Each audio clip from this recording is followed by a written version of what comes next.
Iniciando a gravação aqui, pessoal. Tem mais gente entrando ainda.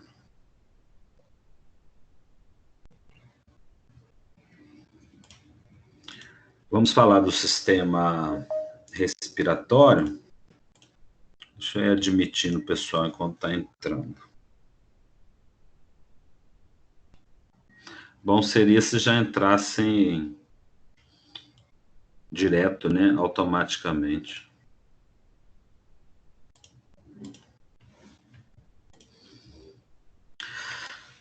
Bom, vamos lá. Nessa aula, a gente vai falar de 4 tópicos, né?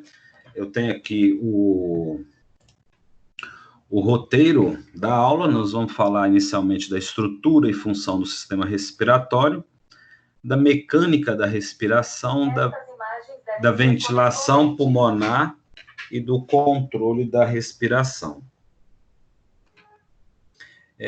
Inicialmente, estrutura e função dos pulmões. Vocês sabem a função do sistema respiratório, pessoal? Alguém sabe?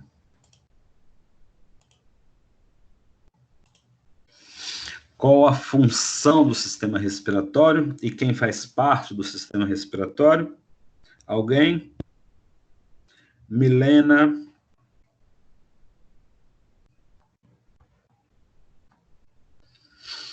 Bom, o sistema respiratório, ele é responsável pelas trocas gasosas entre o organismo e o meio externo. Então, a função básica e principal, né, é realizar a troca gasosa. Eliminar o CO2 produzido através do metabolismo celular, através da respiração celular, e captar o oxigênio presente na atmosfera, né, no ar que nós respiramos. É importante lembrar que o ar ambiente, né, o ar que a gente respira, ele não é 100% de oxigênio. Apenas 21% do ar que a gente respira é de oxigênio, né? E esse oxigênio, ele tem, através do sistema respiratório, ele vai para a corrente sanguínea para ser distribuído à totalidade de células do nosso organismo. Ele é formado, dividido em 2 tratos, né? Nós dividimos em trato respiratório superior e trato respiratório inferior. Essas estruturas fazem parte do sistema respiratório. O trato respiratório superior é dividido pela cavidade nasal, boca, faringe e laringe, e o trato respiratório inferior, traqueia e pulmões. Então, todas essas estruturas compõem o sistema respiratório. Nós veremos uma a uma essas estruturas. A cavidade nasal, ela começa nas narinas e termina na faringe. Possui um revestimento dotado de células produtoras de muco e células ciliadas. No teto da cavidade nasal ainda existem as células sensoriais, responsáveis pelo sentido do olfato. O nosso sistema nasal, ele tem a função de filtrar, umedecer e aquecer o ar, né? Então, embora o sistema nasal seja uma via de entrada do ar, é uma via importante, porque através dessa via, não é simplesmente uma via passiva que permite a entrada do ar. Há uma filtração, nós temos os pelos que ajudam a filtrar partículas maiores, nós temos um muco, né, que é produzido continuamente. Esse muco é importante para aderir partículas, seja partículas sólidas, ou seja, vírus e bactérias podem ficar aderidos neste muco que nós produzimos continuamente pelas células que revestem a cavidade nasal internamente, além de possuir cílios. Esses cílios são importantes porque os cílios fazem movimentos que eliminam a secreção produzida. além de umedecer, né, o ar e aquecer. É tão importante esse papel da cavidade nasal que nós estamos vendo neste momento, né, se falar muito dos ventiladores mecânicos, dos respiradores, né, para pacientes que estão internados com a Covid-19. Os respiradores, né, os ventiladores mecânicos, eles também têm a capacidade de filtrar, umedecer e aquecer o ar, para que o ar chegue puro, né, aquecido e úmido aos pulmões do paciente. O indivíduo que está entubado, ele não está respirando pela cavidade nasal. Existe um tubo, né, que pode ser inserido pela cavidade oral, pela boca, ou através de uma perfuração no pescoço do paciente, que nós chamamos de traqueostomia. Introduz-se o tubo que vai até a traqueia e conecta no ventilador mecânico. Mas esse ar, ele precisa de chegar também aquecido.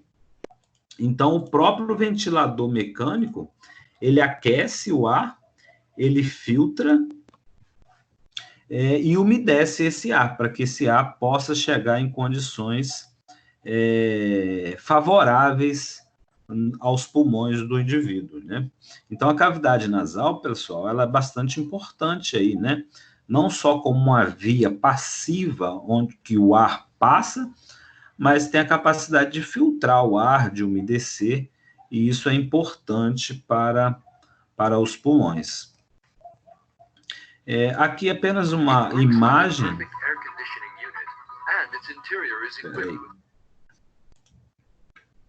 É uma imagem, não, um vídeo, né? Like a perfect air conditioning unit.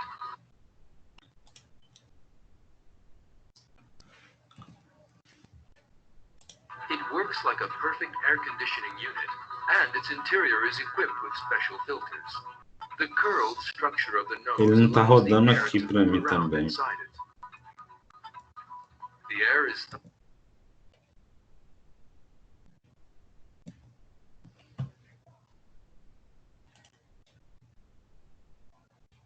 It works like a perfect air conditioning unit, and its interior is equipped with special filters.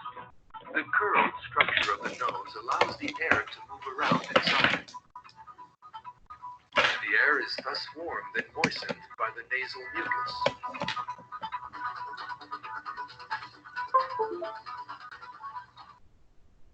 The hairs... Não está rodando o vídeo aqui, pessoal? Eu vou passar e depois eu volto. É apenas um vídeo mostrando a passagem do ar pela cavidade nasal, mostrando que ele não passa com um fluxo laminar, não, é como se ele fosse um fluxo turbilionar. Ele vai circulando pelas narinas do indivíduo. Não está rodando aqui o vídeo.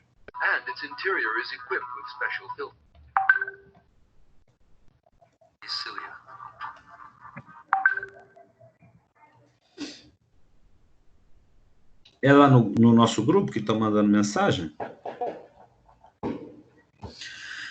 Então, na cavidade nasal, como dito anteriormente, existe um revestimento interno, né? Esse revestimento interno, essas células que revestem internamente, elas têm a capacidade de produzir muco e são ciliadas. Essa propriedade dessas células é bastante importante, porque esse muco, pessoal, e a gente conhece bem esse muco, né? Essa caquinha mesmo que a gente, né, retira diariamente, porque o nosso nariz produz continuamente. Agora, resta ressaltar, é importante ressaltar, que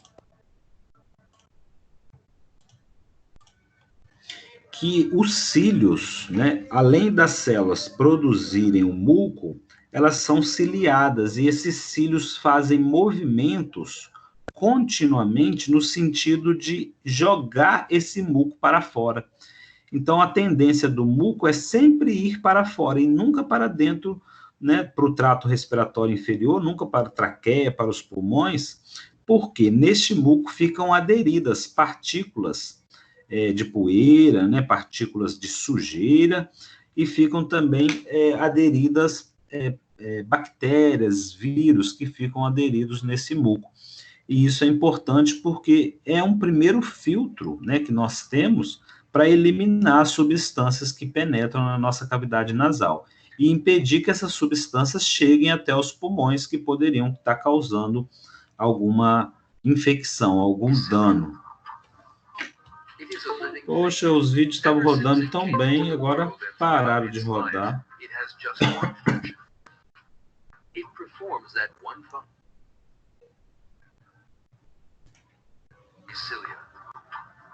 Não está rodando.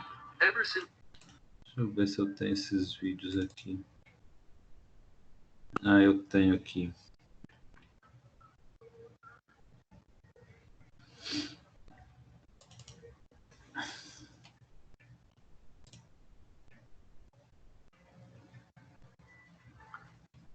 In this film, we have examined the miracle in the respiratory system.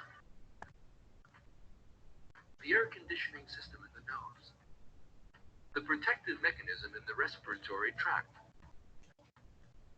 The cilia, which serve for a whole lifetime. The mucus, which works alongside the cilia. Aqui mostrando o movimento dos cílios e a secreção. Os cílios, as células são ciliadas, e aqui a secreção que a gente produz, e essa secreção ela é varrida para fora através do movimento dos cílios.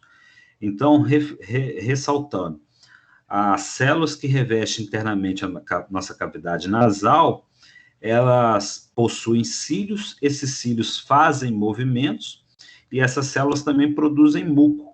E esse movimento dos cílios é importante para retirar esse muco produzido pelas células que revestem internamente.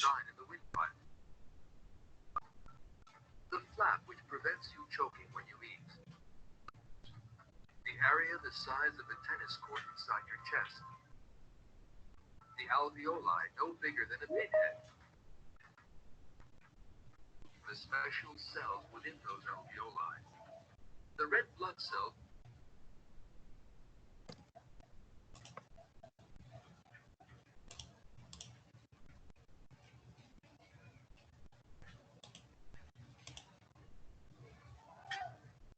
is cilia.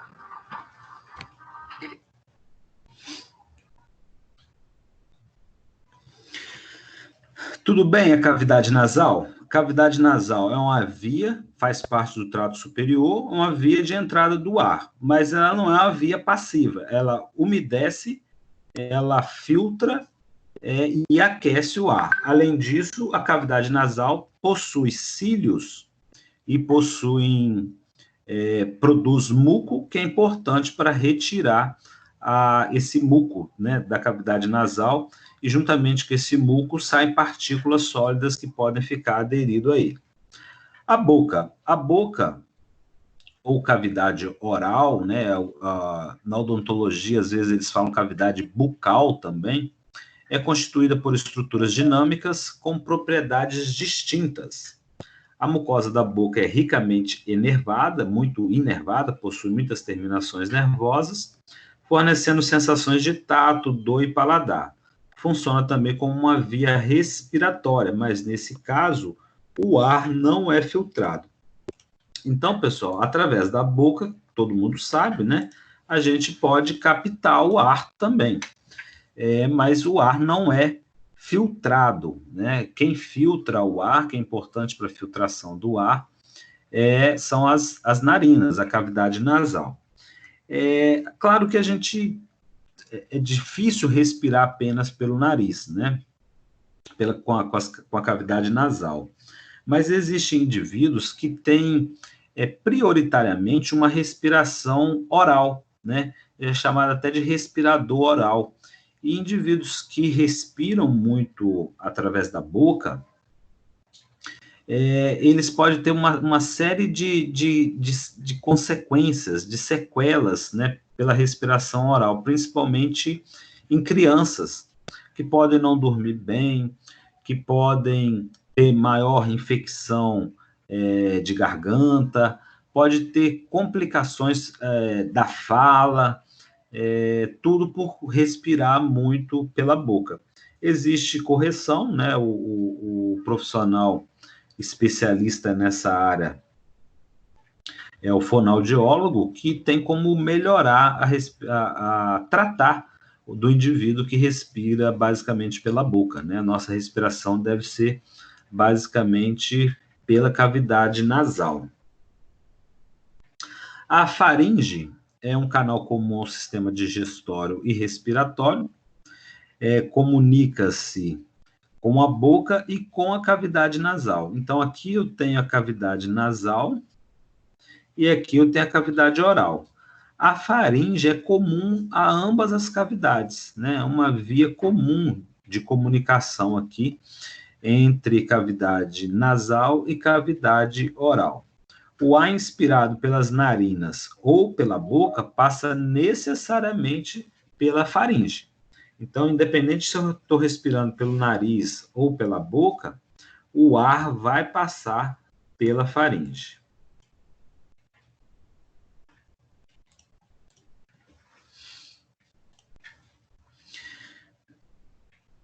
Já a laringe é um pouco mais abaixo, é um tubo sustentado por peças de cartilagem, né, cartilagens articuladas, situada na parte superior do pescoço. Em continuação, a faringe. Na laringe, ela tem um epitélio de revestimento que apresenta pregas capazes de produzir sons durante a passagem do ar, as cordas vocais. Então, onde ficam as cordas vocais? Ficam localizadas na laringe.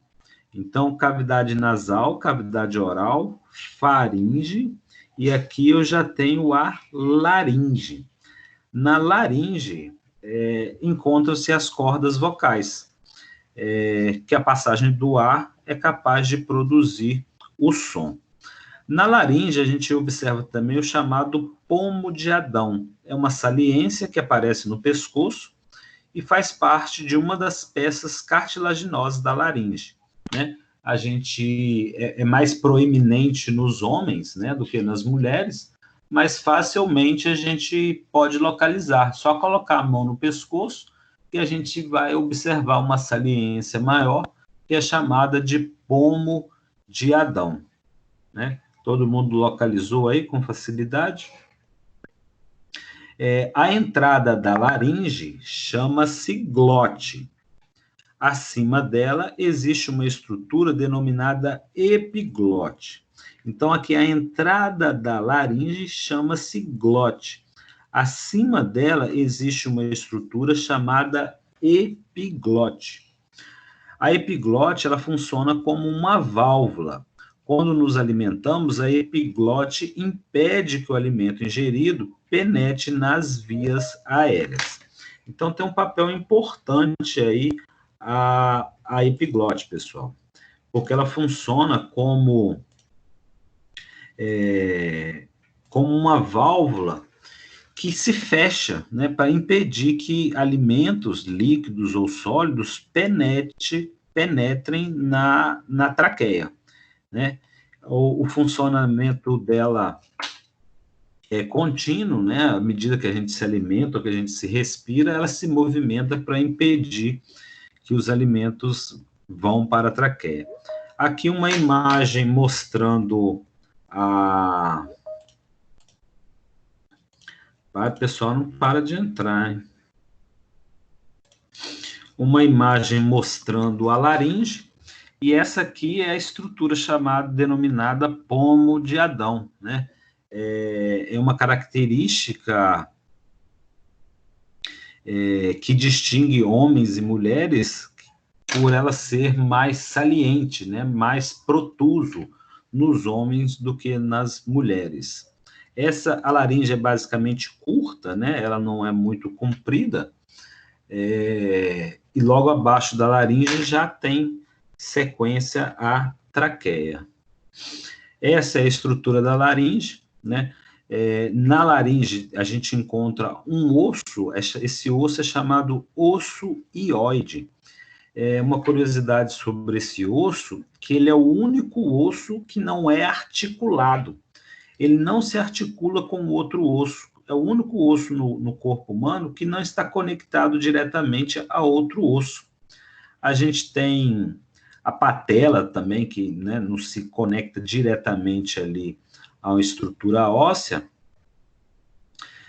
mas faz parte da estrutura do joelho. Já esse osso hioide, ele não se conecta a nenhum outro osso. Ele é fixado apenas por ligamentos e músculos. Então, aqui a estrutura da laringe, a gente consegue observar a epiglote, o osso hioide, um ligamento, né? Esse ligamento é chamado de tireoide mediano, um outro ligamento aqui mais lateral chamado de tireoide lateral, a cartilagem tireoide, que forma aqui o que nós chamamos de pomo de Adão, essa região aqui, o ligamento córtico-tireoide, a cartilagem cricoide, e logo abaixo já tem a traqueia. Então, a laringe, ela tem estruturas muito peculiares, né, na laringe, e aí eu queria perguntar para vocês, e ficar até como uma dica de pesquisa aí, indivíduos que ficam entubados por muito tempo, eles não podem ficar com o tubo conectado via oral, pela cavidade oral. Muitos precisam fazer um procedimento que nós chamamos de traqueostomia. Quem já viu, conhece ou sabe o que é traqueostomia, pessoal? É aquele furinho, né, professor, que faz. Que faz no pescoço, né? Ó. E aí, então, a pergunta existe um local ideal para se fazer a traqueostomia. Qual que é esse local? Quem souber já pode responder. Quem não souber, vamos pesquisar aí. Qual o local ideal para a gente realizar a traqueostomia? Eu não sei o nome científico, professor, mas esse furinho que a gente tem aqui no pescoço, que é o ideal para fazer a traqueostomia. Mas qual que é a região anatômica, o local anatômico? Por exemplo, é acima da cartilagem tireoide? É entre a cartilagem tireoide e a cartilagem cricoide, aqui nessa região do ligamento córtico tireóide, ou já é na traqueia? Né? E isso é importante porque a gente tem que saber o local exato, né? O médico responsável pelo procedimento, ele tem que saber o local exato para poder fazer a incisão cirúrgica, né? É na traqueia, né, professor? Mas eu vou fazer a pesquisa e vou colocar no caderno. Joia. Também imagino que seja na traqueia. Na laringe, pessoal, a gente encontra também o aparelho fonador, né?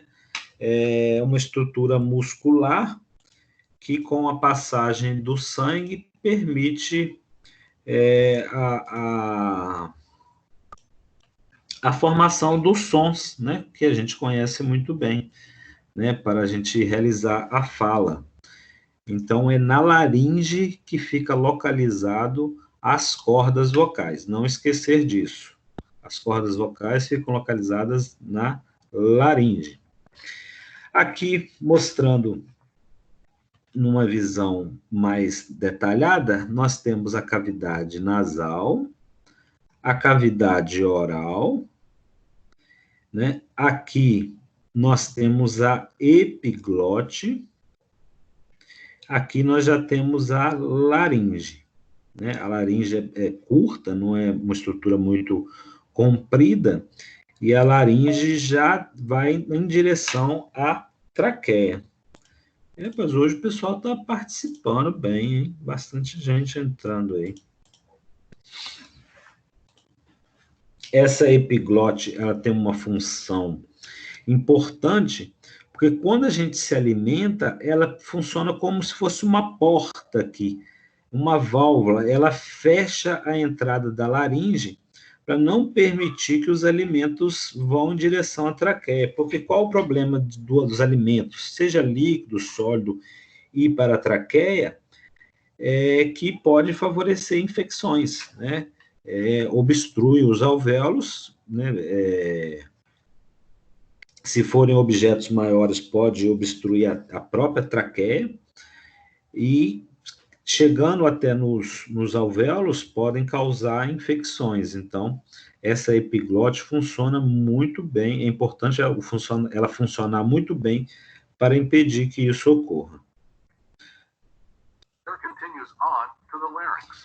Poxa, The meus epiglottis, vídeos a nenhum flap of tissue in tá front of the larynx, rodando. closes off the larynx when swallowed to prevent food from entering.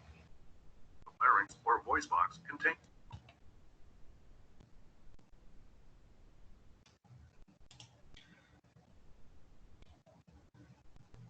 E aqui no... Ah, tá aqui. air continues on to the larynx. The epiglottis, a flap of tissue in front of the larynx, closes off the larynx when swallowed to prevent food from entering. The larynx or voice box contains air continues on to the larynx. The epiglottis, a flap of tissue in front of the larynx, closes off the larynx when swallowed to prevent food from entering. The larynx or voice box to prevent food Aqui from mostrando, entering. pessoal, ó, o indivíduo está se alimentando e a própria entrada do alimento faz um movimento com a epiglote que permite que a epiglote feche, né, a entrada para a laringe e para a traqueia, não permitindo que os alimentos vão para o interior da traqueia. O que pode comprometer esse funcionamento da laringe? A sedação, o indivíduo que está sedado, o posicionamento do corpo, né, a gente deitado, isso é mais difícil, essa movimentação da epiglote, então a gente não deve se alimentar deitado, né? A gente tem que ter esse cuidado, por exemplo, com pacientes, né, que estão acamados na hora de alimentar esses pacientes. Por isso, muitas vezes, dependendo da condição do paciente, usa-se sonda. Porque se a epiglote não funcionar adequadamente, o relaxamento, o sono, tudo isso pode comprometer aqui a função adequada da epiglote e fazer com que os alimentos se desviem indo em direção à traqueia. E aí o perigo é muito grande de causar dependendo do que for o alimento, uma obstrução da traqueia, ou se for alimento líquido, mais líquido, né, pode favorecer as infecções pulmonares. Então, qual a função da epiglote? Funcionar ali como uma válvula, desviando os alimentos e o ar, né, do sistema digestório para o sistema respiratório. A traqueia é um tubo cujas paredes são reforçadas por anéis cartilaginosos, de forma a manter o tubo traqueal sempre aberto. Então, os anéis de cartilagem na traqueia permitem que ela esteja sempre aberta, né? Traqueia não se contrai e relaxa, não, ela está sempre aberta. Ela se bifurca na região inferior, originando os brônquios, que penetram nos pulmões. Então, a traqueia é um tubo único, né, formado por esses anéis cartilaginosos, e na extremidade, já lá na caixa torácica, ela se bifurca em dois brônquios. Nós temos o brônquio direito e o brônquio esquerdo. Vamos ver se esse vídeo vai rodar. Meus vídeos...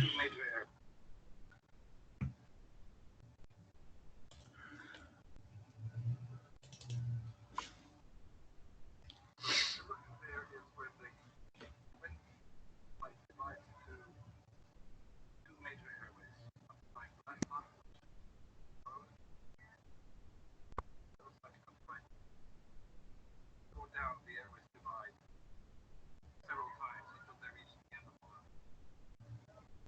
O vídeo apareceu para vocês? Rodou para vocês? Sim, professor.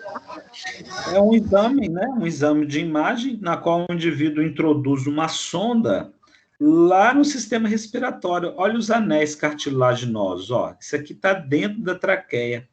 E ele ainda penetrou dentro de um brônquio e está vendo as bifurcações dentro dos brônquios. Ó. Isso é umidificado, né? Bem úmido dentro dos brônquios.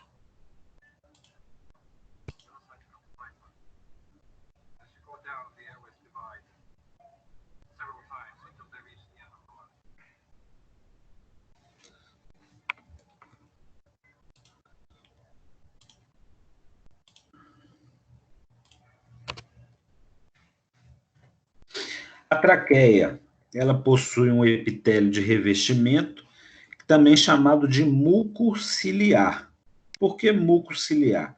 Porque as células que revestem internamente a traqueia, elas são produtoras de muco e também produzem cílio, e também possuem cílios. Esses cílios fazem movimentos continuamente para eliminar o muco produzido, né? Nesse muco podem aderir partículas de poeira e bactérias presentes no ar inalado, que são posteriormente varridas para fora através do movimento dos cílios ou engolidas e expelidas. Não sei se vocês já repararam, reparem amanhã, quando acordarem, que ao acordar, se a gente não engoliu, a gente vai eliminar uma certa quantidade de secreção. A gente vai ter como se fosse um pigarro, né? Tem uma produção de muco, né? Que a gente conhece popularmente como um catarro, e esse muco é produzido e varrido para fora. Então, pela manhã, né, apenas através do movimento dos cílios, a gente fica com esse muco bem próximo da nossa garganta aqui, próximo da faringe, para que a gente elimine esse muco que foi produzido. Então, quem possui cílios e produzem muco? O epitélio de revestimento da cavidade nasal. E eu estou falando, o Google está achando que eu estou falando com ele, o Google do celular está respondendo. Então, tanto as células de revestimento da cavidade nasal quanto da traqueia, né, essas células que revestem internamente, elas produzem muco e possuem cílios, que ajudam a varrer as substâncias para fora. Em caso de infecções, essas células ela aumentam muito a produção de muco, porque elas entendem que quanto mais muco produzir, mais eu vou varrer o agente patogênico para fora. Então, a gente aumenta muito a produção de muco. E a gente pode ter o que a gente conhece como coriza, né? A coriza nada mais é do que uma exacerbação da produção de muco por essas células. Então, a gente tem aquela produção maciça de muco, né, na tentativa de eliminar o agente patogênico. Serious precautions have been taken to protect the respiratory system. Os vídeos nenhum quer rodar. Serious precautions have been taken to protect. Aqui mostrando a traqueia, pessoal. There is another point here that needs to be considered.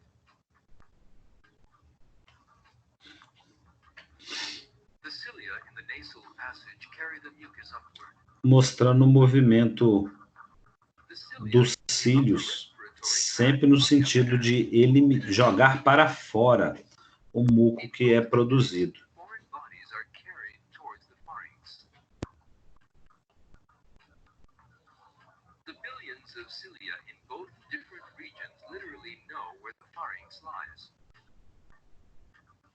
Close inspection reveals a most important miracle here. Aqui os cílios e o muco e partículas aderidas a esse So muco. how is it that esse é um mecanismo de defesa, né, do sistema respiratório. Funciona como um mecanismo de defesa. Lembram lá do acidente na Boate Kiss? O acidente na Boate Kiss, lá em Santa Maria, né, em Santa Catarina, além de inalar a fumaça tóxica, a fumaça era muito quente, né? É aquela fumaça quente e tóxica. Claro que comprometia a troca gasosa nos pulmões, porque aquela fumaça não tinha oxigênio, era monóxido de carbono. Mas o calor daquela fumaça também ocasionou lesões nos tecidos. Então, lesionou todo o epitélio de revestimento da traqueia, da cavidade nasal, né? Causou lesões, de tal forma que indivíduos, após anos, né, do acidente lá da Boate Kiss, eles ainda apresentam sequelas respiratórias, né? Apresentam problemas respiratórios, e, entre outras coisas, por causa da lesão ocasionada no sistema respiratório, tanto nos pulmões quanto na traqueia e na cavidade nasal, né? Ocorre uma lesão desse tecido de revestimento interno. Então, a cavidade nasal, ela possui cílios e produz muco, e a traqueia também possui cílios e produz muco. O movimento desses cílios ajuda a eliminar esse muco. A traqueia elimina principalmente muco mais espesso, e a cavidade nasal elimina um muco um pouco mais fino, né? E esse muco é bastante importante aí, funciona como um mecanismo de defesa do nosso sistema respiratório. Tudo bem? Tranquilo, né? Os pulmões. Os pulmões já faz parte do trato inferior, né? São órgãos esponjosos envolvidos por uma membrana serosa denominada pleura. Então, em volta dos pulmões, eles têm uma fina película que reveste os pulmões, que é chamada de pleura. Nos pulmões, os brônquios ramificam-se para formar tubos cada vez mais finos, os bronquíolos. O conjunto altamente ramificado de bronquíolos constitui a árvore brônquica ou árvore respiratória.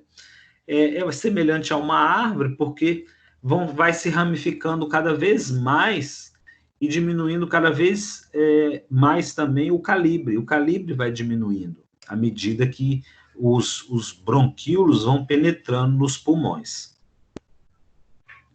Cada bronquíolo termina em pequenas bolsas formadas por células epiteliais achatadas.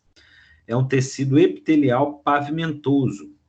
É recoberto por capilares sanguíneos denominados alvéolos pulmonares. Então, a gente tem uma traqueia, 2 brônquios, cada brônquio vai se ramificando, formando os bronquíolos, e na extremidade final dos bronquíolos, nós temos bolsas, né, achatadas, formadas de tecido epitelial, que são os nossos alvéolos pulmonares. Nessa imagem, a gente vê a pleura que reveste os pulmões. Essa pleura, existe uma pleura mais externa, que é chamada de pleura parietal, e uma pleura mais interna, em íntimo contato com os pulmões. O espaço entre essas duas pleuras é chamada de cavidade pleural. Então, existe um espaço. Em condições fisiológicas, essas pleuras estão conectadas, né? A gente não percebe esse espaço. Mas existe um espaço virtual aqui entre uma pleura e outra. Essa cavidade é chamada de cavidade pleural. E ela é importante porque processos infecciosos e traumáticos podem ocasionar acúmulo de líquido dentro da pleura. É o que nós chamamos de derrame pleural. O derrame pleural, se você tem um excesso de líquido ali dentro da pleura, ele comprime os pulmões e impede que o pulmão se expanda de forma adequada, né, durante a inspiração. Os nossos pulmões, eles têm a capacidade de inflar, né, de diminuir e aumentar o seu volume, de acordo com a quantidade de ar no seu interior. Se eu tenho um derrame pleural, e esse líquido se acumula ali nessa cavidade pleural, ele vai comprimir o pulmão e dificultar a expansão do pulmão numa determinada região. A tendência do líquido é sempre ir para baixo, né? A pleura reveste todo o pulmão. Mas se eu tenho um derrame pleural, com a força da gravidade, o líquido vai descer. Então, eu vou observar um acúmulo de líquido na base dos pulmões, né? Pode ser do pulmão esquerdo ou do pulmão direito. É fácil de identificação numa radiografia de tórax, né? Você observa com facilidade esse derrame pleural. Ele pode ser tratado com dreno ou até de forma medicamentosa, você consegue eliminar esse derrame pleural. É comum em infecções, em traumas, né, lesões, e até pacientes que têm... já ouviram falar de barriga d'água? É o paciente que tem... Esqueci agora a condição. Não sei se é o paciente com insuficiência hepática, ele tem um acúmulo de líquido generalizado no corpo, e esse acúmulo de líquido pode até favorecer o derrame pleural. Daqui a pouco eu lembro a patologia que favorece o derrame pleural. Não, professor? Qual? Ascite? Eu acho que é ascite mesmo. Esses pacientes podem ter derrame pleural secundário a essa condição. Então, a gente vê aqui a pleura, né? Ela é importante, né? Porque ela reveste todos os pulmões aqui e está conectada já embaixo, né? Em íntimo contato já com o diafragma, que é o principal músculo da respiração. Aqui mostrando como é a estrutura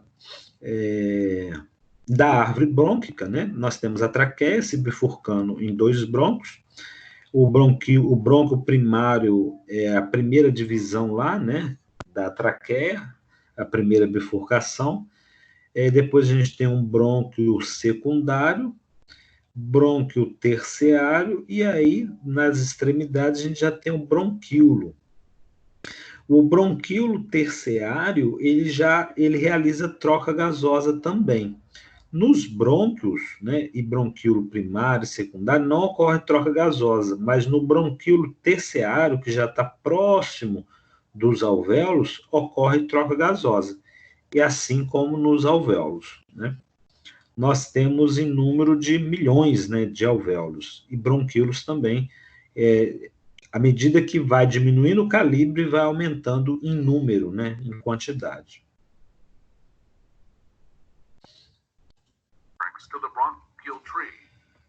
Esses vídeos hoje...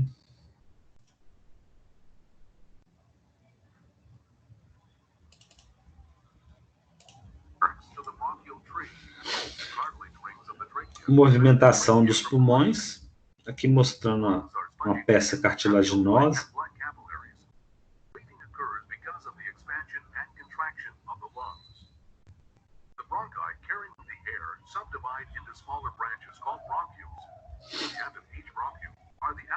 Mostrando o bronquíolo terminal, os alvéolos, e mostrando que os alvéolos, eles são revestidos por uma extensa rede de vasos. Por que eu tenho que ter muito vaso revestindo os alvéolos? Porque é onde vai ocorrer a troca gasosa. Esses vasos são de pequenos calibres, né? Os alveolares também é de pequeno calibre, mas é uma extensa rede de vasos, né, que percorrem os alvéolos para que possa ocorrer a troca gasosa. O CO2 sai, né, do sangue venoso que está chegando aos alvéolos, e o oxigênio sai dos alvéolos e vai para os vasos. À medida que o oxigênio vai para os vasos, esse sangue se torna sangue arterial. A estrutura vascular dessas vênulas e arteríolas é basicamente a mesma, né? O vaso é basicamente o mesmo. O que distingue uma vênula de uma arteríola é a presença dos gases, né? Só de o oxigênio ir para dentro dos vasos e oxigenar o sangue, eu já tenho uma arteríola, né? Enquanto o sangue que está rico em CO2, pobre em oxigênio, ele é uma vênula. Acredita-se, pessoal, que nós temos nos pulmões a mesma quantidade de vasos que nós temos no restante do corpo, né? De tão grande é a rede de vasos nos nossos pulmões. Existe uma exposição de um artista, ele é europeu, mas já esteve no Brasil, roda o mundo. A exposição chama Corpus. Vocês devem encontrar na internet. Ele faz a exposição com peças anatômicas de pessoas mesmo. Ele tem várias técnicas diferentes. E uma vez eu visitei a exposição dele lá em São Paulo, foi lá no Parque do Ibirapuera. Ele tinha uma peça exposta que era um pulmão, né? Eram os dois pulmões assim, só que ele conseguiu eliminar todos os outros tecidos, por exemplo, os bronquíolos, os alvéolos, e deixar só os vasos. E na imagem a gente viu um pulmão perfeito, assim, o formato do pulmão, só com os vasos sanguíneos. Ou seja, formava o órgão, né? A gente viu o órgão perfeito, assim, só pelos vasos, né? Não tinha a estrutura respiratória, só tinha os vasos sanguíneos, né? Mostrando a quantidade imensa de vasos que tem nos nossos pulmões, né? Porque é a partir desses vasos, né, que ocorre a troca gasosa. Se eu tiver um problema de perfusão, o que é perfusão? O sangue não está chegando adequadamente nos pulmões. Isso vai comprometer a troca gasosa. Se eu tiver um problema de ventilação, o ar não está chegando adequadamente nos alvéolos, eu também vou ter um problema, um problema de troca gasosa, um problema de oxigenação tecidual do indivíduo. E se eu tiver um problema de ventilação, o que é ventilação? É volume de ar vezes frequência respiratória, né? Se eu não chego o ar em quantidade adequada, o indivíduo também vai ter um problema de oxigenação tecidual. Qual o problema nos pacientes COVID? É que a pneumonia compromete os alvéolos, não permitindo que ocorra a troca gasosa adequada. Mas o sistema circulatório dele está perfeito, o sangue está circulando, o coração está trabalhando bem, só que o coração, o sangue passa pelos pulmões, mas não tem oxigênio adequado lá. E aí o sangue não vai parar de fluir, ele vai seguir o caminho dele, só que ele vai seguir sem ter ocorrido a troca gasosa de forma adequada, porque não tinha oxigênio em quantidade adequada nos alvéolos, né? E aí, como é que a gente vai perceber isso? Pela oximetria de pulso, que você vai ver que o paciente não está saturando de forma adequada. Ele está com uma baixa oxigenação tecidual. O problema está lá na chegada do oxigênio nos alvéolos. Isso ocorre em condições patológicas, mas até em condições fisiológicas. Se a gente vai para grandes altitudes, né, onde que a gente fala que o ar é rarefeito, a gente tem dificuldade de captar o oxigênio. Se a gente não capta o oxigênio adequado, né, isso pode reverter em dificuldade de oxigenação nos tecidos. surrounded by blood capillaries and contain millions of single-layer alveoli cells. Gas exchange takes place. Oxygen.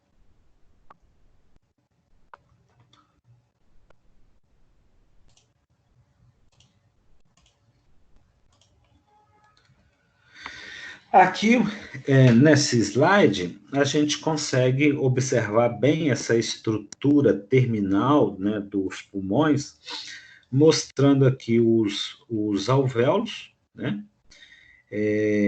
os vasos sanguíneos, né, bastante vasos que revestem esses alvéolos, e a gente consegue ampliar essa imagem observando lá dentro dos alvéolos. Então, a figura aqui ao lado, ela mostra um bronquíolo terminal, com seus cachos, né? A gente fala que se assemelha a cachos de uva, né? Existem cachos de alvéolos. É uma estrutura bastante complexa e organizada funcionalmente.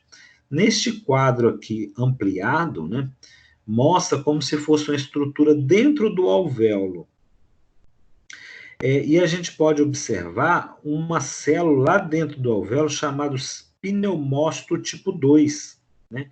Então, aqui está, ó, dentro do alvéolo a gente tem uma célula chamada pneumócito tipo 2. Nós vemos também um macrófago alveolar. Aqui, ó, essa célula em azul é um macrófago alveolar. E um linfócito, né, que é uma célula associada à resposta inflamatória. Então, aqui, cadê o linfócito? Aqui, ó. Nós temos o linfócito.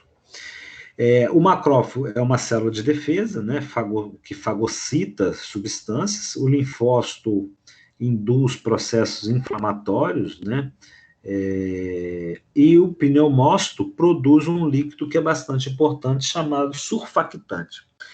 Todo o conjunto dessas células, pessoal, faz parte do nosso sistema de defesa pulmonar.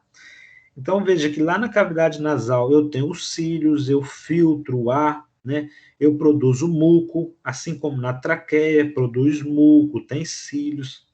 E lá nos alvéolos eu também tenho o macrófago, eu tenho o linfócito. Qual a importância disso? O tempo inteiro nós estamos respirando o ar cheio de vírus e cheio de bactérias. Hoje a gente está mais cuidadoso, né, por causa do coronavírus, a gente está usando máscara. Mas fora isso, quando a gente está num lugar cheio de pessoas, sempre tem alguém resfriado, alguém gripado, e a gente está respirando esse ar continuamente. E por que a gente não adoece, né, continuamente, mesmo respirando esse ar cheio de vírus, de bactéria? Porque nós temos um sistema imunológico que já começa no próprio respiratório, né? Nós temos células de defesa já lá localizadas nos alvéolos, esperando para fazer a primeira linha de ataque, a primeira linha de defesa, né? O nosso sistema imune, as nossas células do sistema imune, elas estão na corrente sanguínea, né? Nós temos lá os glóbulos brancos, né? Que são as nossas células de defesa, que estão na corrente sanguínea. Mas nos alvéolos, dentro do pulmão, a gente já tem células de defesa que impedem aí as infecções respiratórias, né? E isso é bastante importante. Esse pneumócito tipo 2, ele não tem um papel de defesa, mas ele serve para produzir um líquido que nós chamamos de surfactante. O surfactante, produzido pelos pneumócitos tipo 2, ele é uma mistura complexa de fosfolipídios, lipídios, neutros, né, ácidos graxos e proteínas. Ele forma um filme delgado que recobre a superfície alveolar. É como se fosse um líquido gorduroso, né, que reveste internamente os alvéolos. Essa substância, ela reduz a tensão superficial nos alvéolos. Em resumo, o surfactante contribui para a estabilidade alveolar, já que há uma tendência do alvéolo chegar ao colapso, é contrabalanceada pela tração exercida pelos alvéolos a eles conectados. Deixa eu ver quem está entrando. A Fraine. Pessoal, quando a gente expira, ó, vou expirar. Meus alvéolos, eles têm elasticidade, né? Quando eu espinhos diminuem de volume, diminui o tamanho dele. A tendência dele seria murchar, assim como uma bola de assoprar, um balão de aniversário, quando a gente enche ele e a gente abre, ele vai murchar. Por quê? Ele é elástico, né? A parede do balão é elástica. E você tem uma abertura, ele vai tender a murchar. Mas no caso dos nossos alvéolos, um alvéolo está conectado ao outro.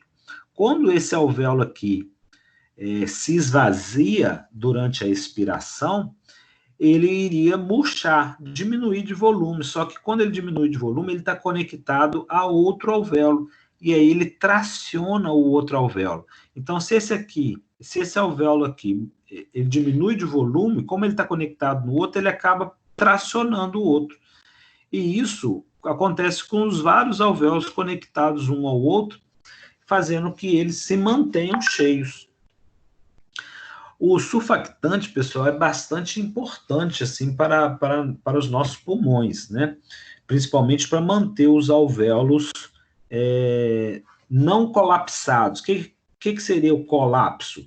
Os alvéolos se murcharem, né? Isso pode ocorrer? Pode. Em condições patológicas, isso pode ocorrer sim, dos alvéolos colapsarem, se fecharem mesmo, e aí não permitir a entrada do ar. E aí, se não entra ar, né, se o alvéolo está colapsado, não ocorre a troca gasosa. O surfactante, nós começamos a produzi-lo desde lá de bebê. Gestantes que têm filho prematuro, né, que tiveram filhos prematuros, sabe bem a importância do surfactante. Porque durante a gestação, né, enquanto o bebê está na barriga da mãe, não ocorre respiração pulmonar, né? O bebê é oxigenado através do sangue da mãe, através do oxigênio que a mãe respira, né, pelo cordão umbilical. Mas quando ele vai nascer, ele vai precisar usar os seus pulmões. E aí o pulmão, com 8 meses de gestação, ele já está maduro, né? Com 7 meses, 8 meses, o pulmão já está formado. Mas são nas últimas semanas de gestação que a gente produz o surfactante, né? E aí, isso é tão importante que, se eu não me engano, tem um ano isso, a Sociedade Brasileira de Pediatria proibiu que fosse agendado as cesarianas com 37 semanas, se eu não me engano. E hoje eu acho que só pode se realizar a cesariana a partir de 38 semanas. Isso foi um projeto de lei que foi aprovado justamente por causa dos pulmões, né? E pela produção do surfactante. O bebê que nascia lá de 37 semanas, ele tinha uma deficiência respiratória justamente pela produção inadequada ainda de surfactante. E bebês que nascem prematuro, né, abaixo de 30 semanas, né, ou 31 a 32 semanas, eles podem fazer na maternidade a administração do surfactante. É possível produzir o surfactante exógeno, né, através de laboratório, você produz o surfactante, e nas maternidades você tem lá o surfactante. Então, aquele bebê que nasceu prematuro, você pode administrar mesmo, tem uma dosagem já conhecida, administrar nos pulmões do paciente, do bebezinho, o surfactante, para melhorar a respiração dele e manter aí os alvéolos abertos, né, mantê-los funcionais. Então, esse surfactante é bastante importante. Né? Depois que a gente começa a produzir, a produção, não existe nenhuma patologia assim que comprometa, né, diretamente a produção do surfactante, não. A gente produz ele continuamente. Esse aqui é um vídeo, mas eu acho que a gente já viu esse vídeo.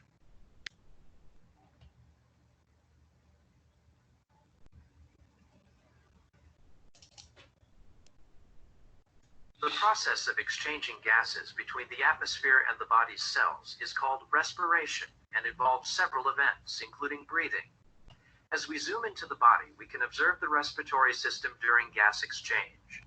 Air passes through the alveolar sacs to the alveoli, where gas exchange occurs. Alguém traduz aí, por favor, gente? Eu não falo inglês, não. Depois eu comento, Zerli. In this cutaway view of an alveolar sac and its capillary bed, the process of gas Pode exchange. contrair, professor. During inspiration, atmosphere air fills the alveoli, and gas exchange occurs between the alveolar and capillary epithelia. Oxygen in inspired air is represented as a white gas. Carbon dioxide in expired air is represented as a blue gas. Notice the change in color in the red blood cells during gas exchange. Now, let's zoom into a higher magnification view of gas exchange at the respiratory membrane. Red blood cells in the capillary adjacent to the alveolus release carbon dioxide and bind oxygen.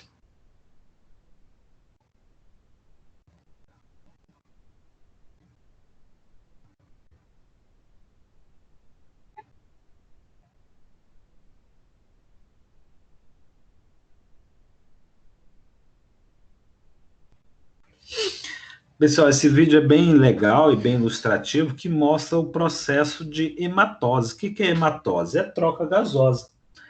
Então, aqui está mostrando o interior dos alvéolos e aqui um vaso sanguíneo, né? Nos vasos sanguíneos está percorrendo o sangue e as células que são responsáveis por transportar o oxigênio, que são as hemácias, né? Nas hemácias existe uma proteína chamada hemoglobina. Essa hemoglobina é uma proteína, né, presente aqui nas hemácias. Ela possui ferro na estrutura da hemoglobina.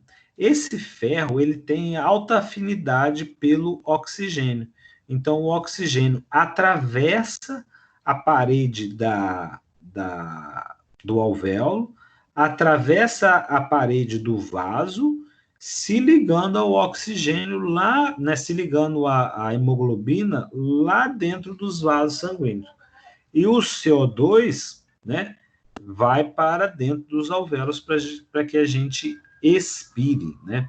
Existe uma elasticidade desses alvéolos, né? Eles têm a capacidade de diminuir e aumentar de volume, e caso haja uma perda dessa elasticidade, a gente pode ter uma patologia, que é uma das mais comuns, que é o enfisema pulmonar, né? Que é ocasionado pelo tabagismo, o DPOC, doença pulmonar obstrutiva crônica. O indivíduo que faz uso do tabaco, né, e das substâncias químicas do tabaco, né, essa parede dos alvéolos ela fica comprometida, diminuindo a elasticidade. O paciente tem dificuldade de eliminar o ar, né? Ele não diminui muito o volume do alvéolo. Se ele não elimina o ar, acumula CO2 dentro dos alvéolos e faz com que esse paciente tenha cronicamente uma baixa concentração de oxigênio no sangue. A saturação normal de um indivíduo tabagista, ela é menor do que o indivíduo não tabagista. Se a gente faz oximetria de pulso no indivíduo tabagista, a saturação de oxigênio dele é 97, 96, né? Depende, claro, do grau de tabagismo, né? E quantos anos de tabagismo. E no indivíduo não tabagista, a saturação é de 99, 100,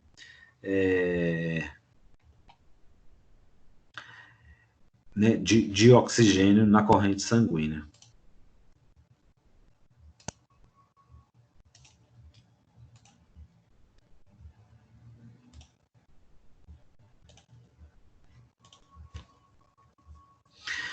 Mecânica da respiração. Então, recapitulando, qual a estrutura e função do sistema respiratório? A estrutura é trato respiratório superior, trato respiratório inferior. trato respiratório é mais uma via de condução do ar. Inclui cavidade oral, cavidade nasal, faringe, laringe e traqueia, né? E brônquios. Já o trato respiratório inferior, né? Brônquios e bronquíolos e alvéolos. A função é realizar a troca gasosa, né? E agora a gente vai ver um pouquinho da mecânica da respiração. A nossa respiração se divide em duas fases, basicamente. Quais são as fases da respiração, pessoal? Inspirar e expirar. Quem respondeu? Louise. Poxa, mandou bem, Luiz.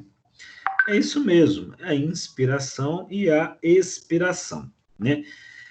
A gente pode falar dessas duas fases no repouso, o indivíduo estando em repouso, ou de forma forçada, ativa. A inspiração, ela promove a entrada de ar nos pulmões, dá-se pela contração da musculatura do diafragma e dos músculos intercostais externos. O diafragma abaixa e as costelas elevam-se. Então, quando o diafragma contrai, ele abaixa, né? As costelas elevam-se, promovendo o aumento da caixa torácica, com consequente redução da pressão interna em relação à pressão externa, forçando o ar a entrar nos pulmões. Então, a tendência do ar é ir sempre da região com maior pressão para a região de menor pressão. Se eu aumento a caixa torácica, né, o volume ali da caixa torácica, eu faço com que o ar penetre. Como é que eu faço isso? O diafragma abaixando e as costelas se afastando, né? Esse movimento da costela é bastante importante para a respiração. Indivíduos que têm trauma de costela, fratura de costela, ou que tem que estar enfaixado, usando colete, ele acaba tendo uma dificuldade maior para respirar, porque fica comprometido a movimentação das suas costelas. E pode ocasionar dor também. A expiração, ela promove a saída de ar dos pulmões, dá-se pelo relaxamento da musculatura do diafragma e dos músculos intercostais externos. Aqui está errado. Ah, não, está certo. Aqui, os intercostais externos, na inspiração, eles se contraíram, e aqui eles estão se relaxando. Então, aqui o diafragma contraiu, e esses músculos intercostais externos também se contraíram, e aqui eles estão se relaxando. O diafragma eleva-se e as costelas abaixam, o que diminui o volume da caixa torácica, com consequente aumento da pressão interna, forçando o ar a sair dos pulmões. Então, não basta saber apenas quais as fases da respiração, mas como elas ocorrem, né? Quem está envolvido nesses dois processos, que são basicamente músculos, né? Músculos que atuam na respiração. É importante ressaltar que a inspiração é um processo ativo, né? Nós temos contração muscular, há um maior gasto energético. Já na expiração, ele é um processo passivo. Apenas da gente relaxar a musculatura, o ar é eliminado para fora dos pulmões.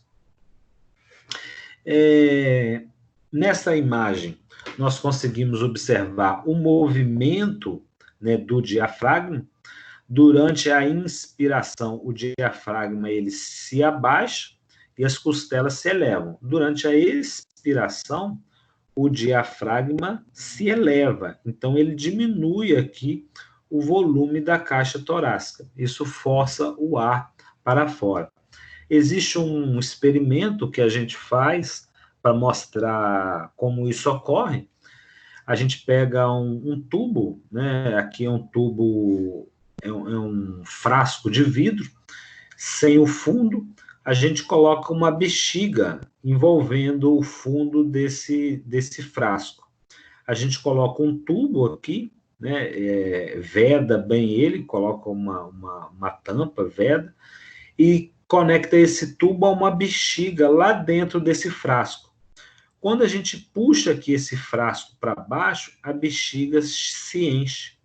É um experimento que a gente faz para mostrar como que isso ocorre nos nossos pulmões. Ocorre da mesma forma nos nossos pulmões.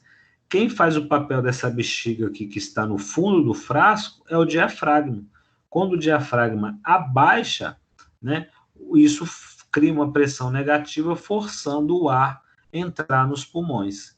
Então, o papel do diafragma é muito importante na respiração, para aumentar o espaço, né, dentro da cavidade torácica e criar uma pressão negativa.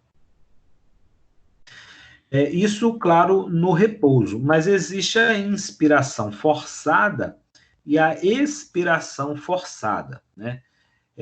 São as mesmas fases, né? Mas a gente diz que essas fases ocorrem no esforço. A inspiração forçada, ela promove a entrada forçada de ar nos pulmões, dá-se pela contração da musculatura do diafragma e dos músculos intercostais externos.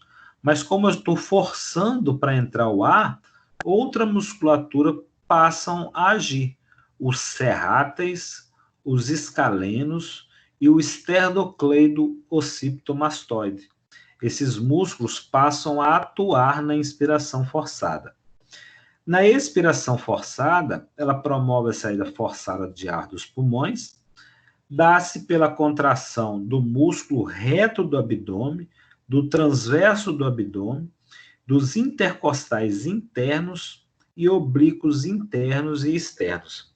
Então, para fazer uma inspiração forçada e uma expiração forçada, eu acabo utilizando um número maior de músculos. Nesta imagem, nós podemos dividir aqui, ó, a imagem ao meio. Nós temos de um lado os músculos inspiratórios, do outro lado os músculos expiratórios. Então, quem faz parte da inspiração?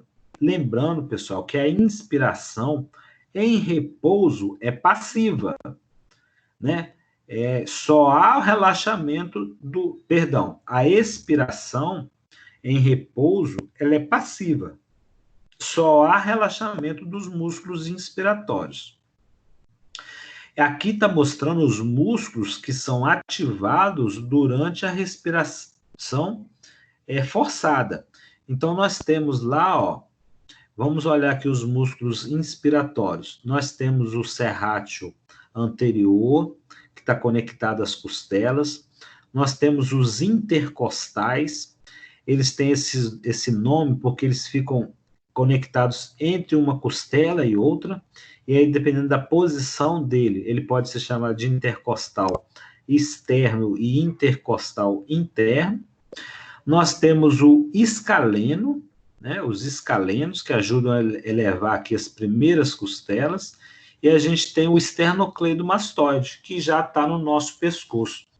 É interessante o papel desses músculos que indivíduos DPOC crônicos, aqueles com insuficiência respiratória grave, eles utilizam essa musculatura acessória da respiração para inspirar forçadamente. Como eles têm uma dificuldade crônica de troca gasosa, eles acabam forçando a inspiração na tentativa de captar mais oxigênio. E aí, quando a gente olha para o pescoço desses pacientes, a gente vê que esses músculos são hipertrofiados. Normalmente o indivíduo é magro, né, bastante magro, é uma característica desses indivíduos, e a gente olha o pescoço dele, essa musculatura está hipertrofiada, é uma musculatura rígida. Justamente isso, claro, em casos crônicos avançados, mas a gente consegue observar até a alteração dessa musculatura. Nos músculos expiratórios, né, a gente tem principalmente os músculos do abdômen. Quando eu contraio o abdômen, né, eu comprimo os órgãos internos da cavidade abdominal. Esses órgãos, por sua vez, comprime o diafragma, empurrando mais o diafragma para a cavidade torácica, jogando o diafragma para cima e diminuindo o espaço dentro da caixa torácica, favorecendo a saída do ar.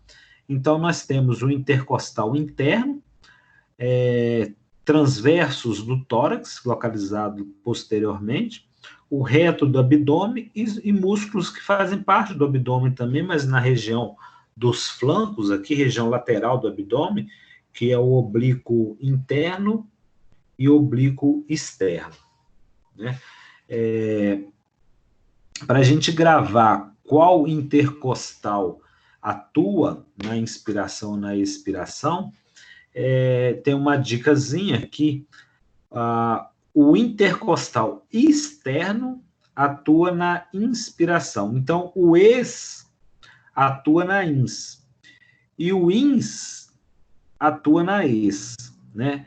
Então, assim, qual o intercostal que atua na inspiração? É o intercostal externo. E na expiração, é o intercostal interno. Então, é o oposto aqui. Um é ex, quem atua é o in. Entenderam essa dica ou ficou confuso?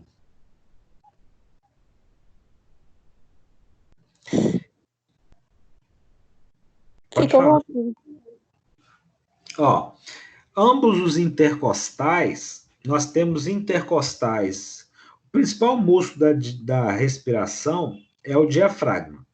Tirando o diafragma, nós temos os intercostais internos e os intercostais externos. Por que esses intercostais são bastante importantes para a respiração? Porque eles movimentam a costela. Pessoal, respira fundo aí, inspira fundo. Viu que a sua costela se movimentou? Tanto é que movimentou que o seu externo foi para frente, né? O seu externo, se você colocar a mão no seu externo, no peito aqui, no meio do peito, e inspirar forçadamente, você vai ver que o peito vai se elevar. Eu tava experimentando aqui e eu percebi mesmo quando a gente inspira, ativa mais o músculo traseiro aqui da costela, e quando a gente expira é mais a lateral, né? E expira forçadamente. Expira, expira, expira, expira, expira. Veja como é que a gente contrai os músculos do abdômen. Né? Na hora de expirar.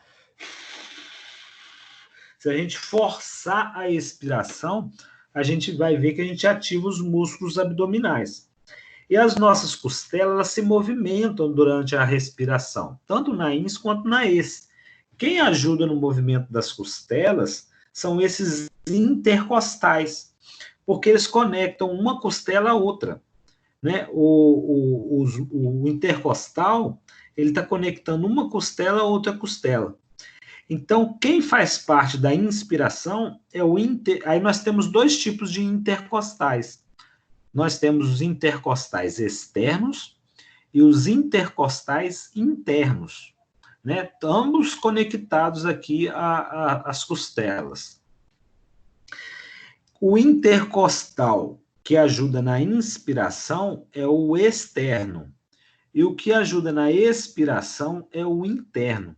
Então, a dica para gravar isso é porque se a gente pegar as 3 primeiras letras aqui, aqui o ex, quem atua no ex é o in. Aqui, quem atua no in é o ex. É sempre oposto. Entendeu? É uma dica para a gente gravar qual intercostal. O inspiratório é o intercostal externo. Então, no ins é o ex. E no ex é o in. Depois que a gente grava, a gente não esquece jamais. Esses músculos vocês precisam gravar, viu, pessoal? A musculatura que atua tanto na inspiração quanto na expiração. Passivo é fácil. Na respiração passiva é fácil, porque quem faz a inspiração é o diafragma e o intercostal externo. Na expiração, esses músculos apenas relaxam.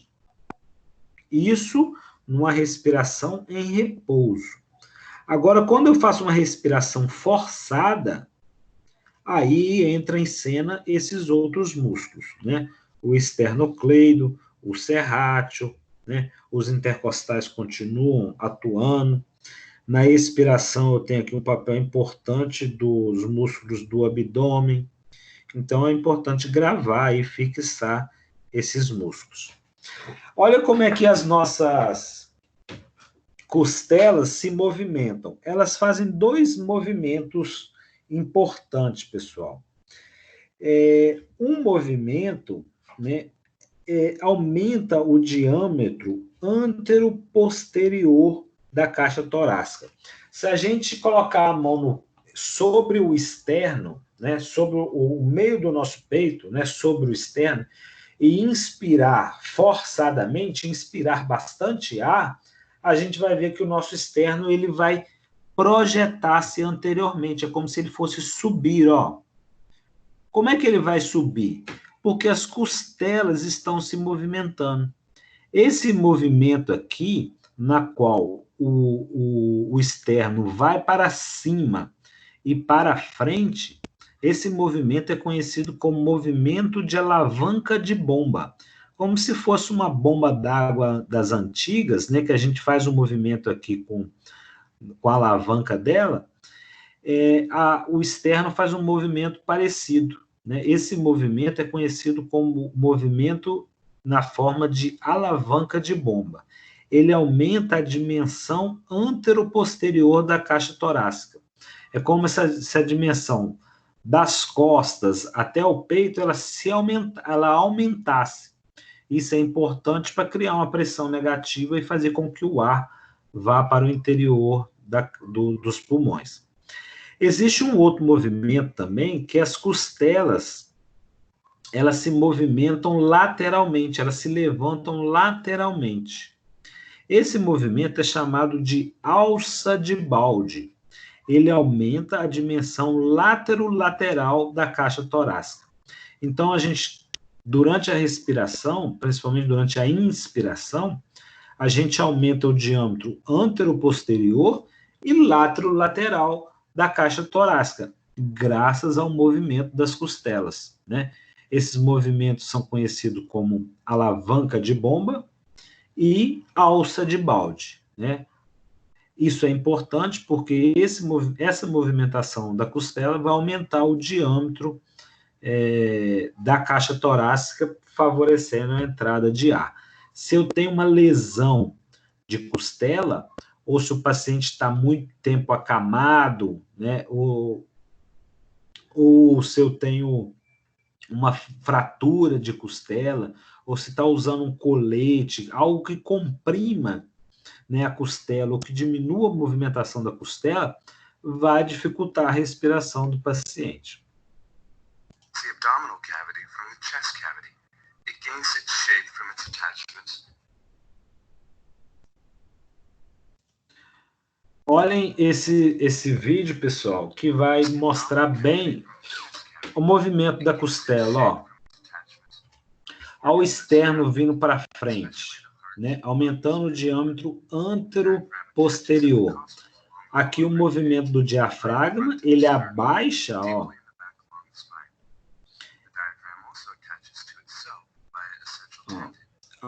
Ó, como é que a costela vai para a frente. E aqui ela levanta também.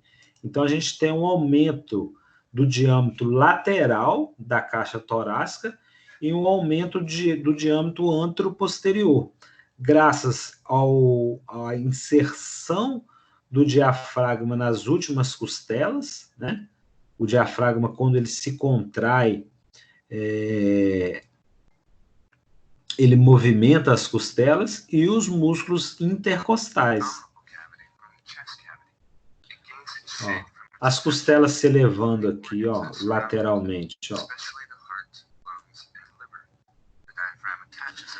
Claro que em repouso a gente percebe pouco essa movimentação. Essa movimentação é bastante sutil, né? Mas durante a atividade física, durante o esforço, esse movimento é mais proeminente. Em crianças, a gente consegue ver mais claramente esse movimento, né? A criança já tem uma frequência respiratória maior e crianças desnutridas, então, que a gente consegue observar bem a costela dele, da criança, a gente vê com bastante clareza essa movimentação das costelas.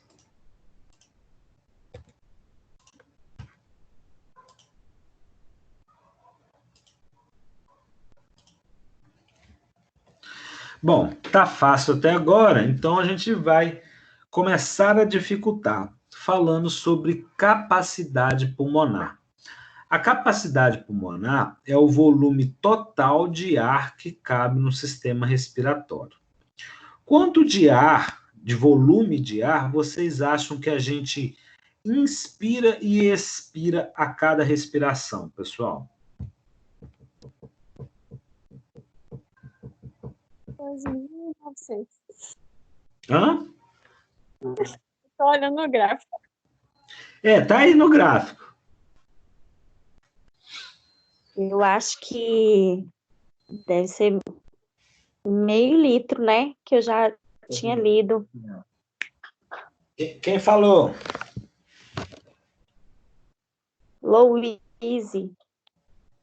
É isso mesmo, Luiz. E no gráfico, a gente consegue ver a quantidade de ar inspirado e expirado em condições de repouso através do volume corrente.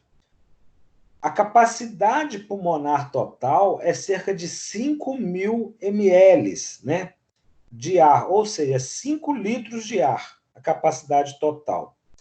Mas durante o repouso, a gente só trabalha com um volume, né, menor do que isso. Né? Para a gente obter esse volume corrente, é só a gente subtrair 2.900, subtrair de 2.900, 2.400. Né? Se eu subtrair aqui, deixa eu pegar a calculadora aqui, ó.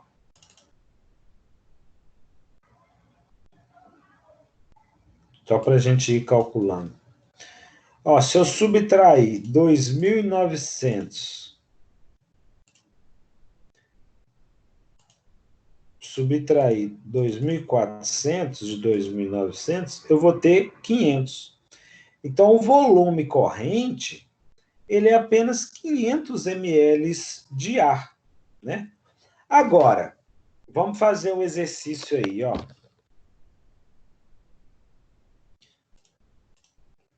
Deixa eu ligar a câmera aqui.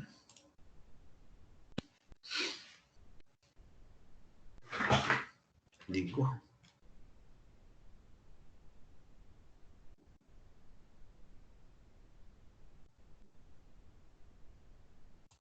Ah, não consigo ligar sem tirar o compartilhamento.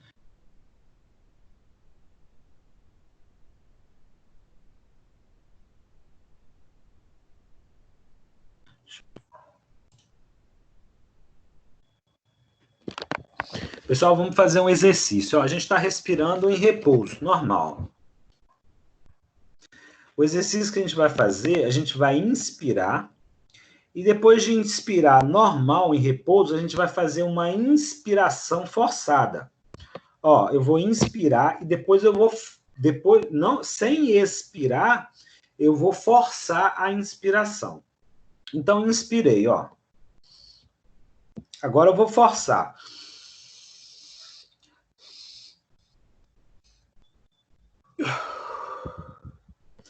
Eu inspirei e após a inspiração eu faço uma inspiração forçada e vejo que eu sou capaz de colocar mais ar para dentro. Façam esse exercício aí. Inspira, depois faz uma inspiração forçada, botando mais ar para dentro da caixa torácica. Cuidado para não infartar. Fizeram? Agora, Quanto de ar vocês acham que a gente consegue colocar para dentro após uma...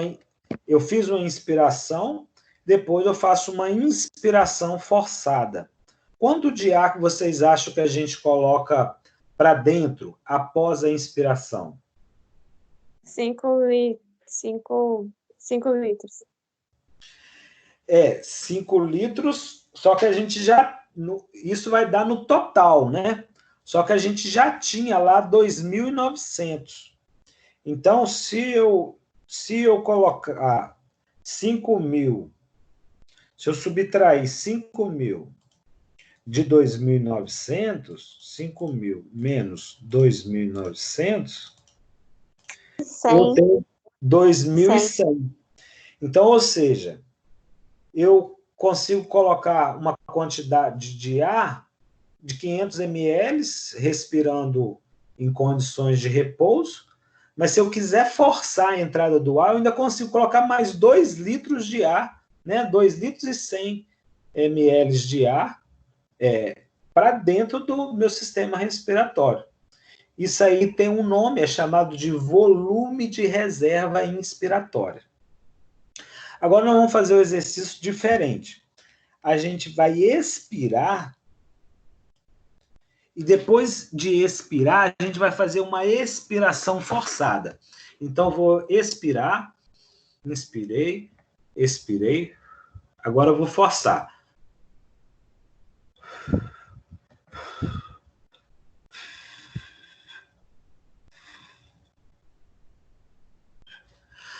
Ui, dá até falta de ar. Após expirar, eu ainda forcei ainda mais para expirar bastante o ar, né? Quanto de ar eu consigo expirar após uma expiração forçada?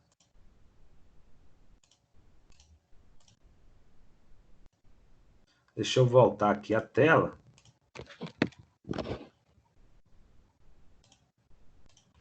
A tela apareceu aí? Sim. Então, olha, eu expirei, né? O meu volume corrente, que é a quantidade de ar que eu fico respirando em repouso, ela oscila de 2.400 a 2.900 ml. Após uma expiração, eu fiz uma expiração forçada. Então, eu tinha lá 2.400 ml de ar no meu sistema respiratório, eu forcei a expiração e eu cheguei lá até 1.000 ml de ar. Porém, pessoal, eu não eliminei todo o ar do meu pulmão, concorda?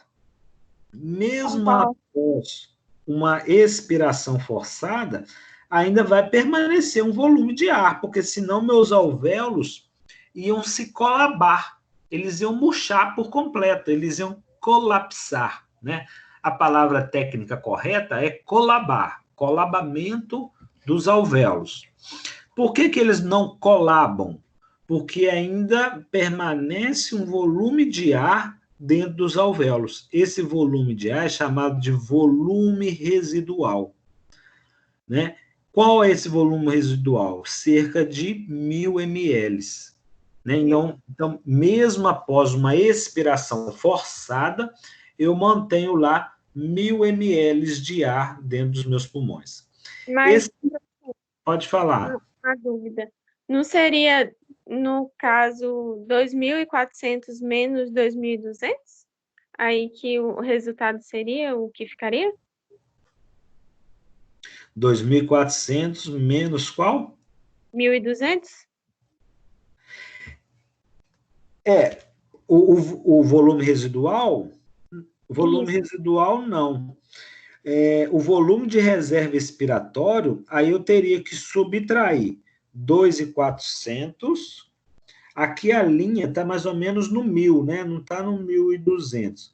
Vamos subtrair aqui, ó, 2.400, subtrair 1.000 ml, que é o volume residual. Eu tenho 1.400 ml. Então, após uma expiração, se eu fizer uma expiração forçada, eu ainda consigo eliminar 1.400 ml, né? Se eu subtrair 2.400 de 1.400 de 2.400, eu vou ter aqui os 1.000 ml, que é o volume residual. Ah, sim. Entendi. E a expiração, o volume de reserva inspiratória, é só eu subtrair os 5.000, subtrair 2.900. Eu tenho 2.100 ml. Então, se a gente for olhar, o meu volume de reserva inspiratório, ele é maior do que o meu volume de reserva expiratório, né? Aqui deu 1.400, aqui deu 2.100. Né? Então, eu consigo colocar uma quantidade grande de ar no meu sistema respiratório.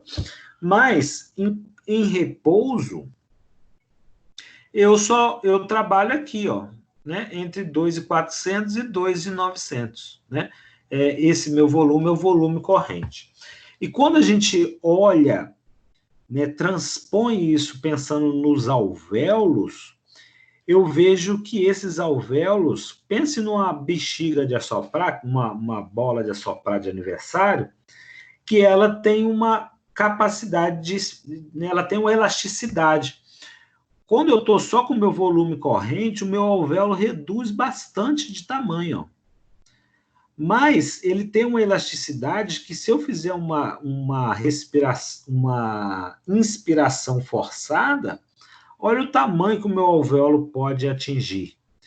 Então, essa capacidade dos alvéolos se dilatarem, isso é bastante importante para manter aqui a minha capacidade pulmonar.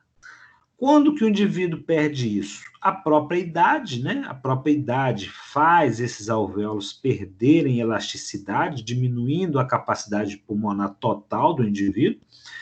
Mas o fato mais comum que faz o indivíduo perder essa elasticidade, essa capacidade que o alvéolo tem de ficar pequenininho e ficar grandão, é a doença pulmonar obstrutiva crônica, ocasionada principalmente pelo tabagismo. Existem outros fatores que podem levar ao DPOC, mas o tabagismo é a principal causa no Brasil e no mundo. Os alvéolos perdem essa elasticidade, né? Isso aqui é bastante importante também quando eu vou colocar o paciente em ventilação mecânica. Por quê? Eu tenho que calcular a quantidade de ar que eu vou dar para esse paciente. Porque se eu coloco pouco ar para o paciente, esses alvéolos vão colapsar, vão como se ele fosse murchar. E se eu coloco muito ar dentro dos alvéolos, eles podem estourar, explodir, né? É o que a gente chama de barotrauma. Isso pode ocorrer? Pode, né?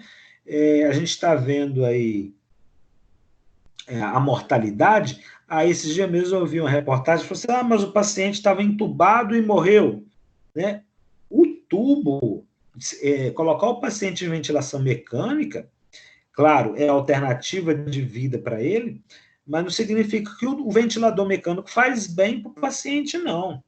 Se a gente tem um fisioterapeuta que desconhece de ventilação mecânica, né, ou intensivista lá que desconhece, o próprio ventilador mecânico pode ser a causa de morte do paciente. Porque se você não ajustar os parâmetros ventilatórios ideais para o paciente, você pode oferecer uma quantidade de oxigênio maior do que é necessária, você pode oferecer um volume de ar maior do que o necessário, ocasionando lesões no paciente, né? Lesionando o pulmão do paciente e piorando a condição do paciente. Para isso, né, a gente tem vários cálculos que se usa em ambiente hospitalar, né, para se calcular a ventilação pulmonar do paciente. Querem fazer um intervalo? Vamos fazer um intervalo e depois a gente vai calcular a ventilação. Quem quiser calcular isso aí, já fica aí como exercício durante o intervalo. Como é que eu mensuro a ventilação do paciente? Ok? Ok, professor. Beleza. Meu Deus do céu. O que foi, Zerli? Ô, professor, eu estava até com saudade de tu, mas esse assunto está intenso, viu? Misericórdia. Bem complicado. É. É complicado e nas condições que a gente está, né? Também que não facilita, né? Eu não sei nem se por um lado eu dou glória a Deus por isso, porque essas provas eu acho que era de matar, viu? Ah, as provinhas não Em cima desse assunto aí, seriam misericórdia. caprichadas. Não, não,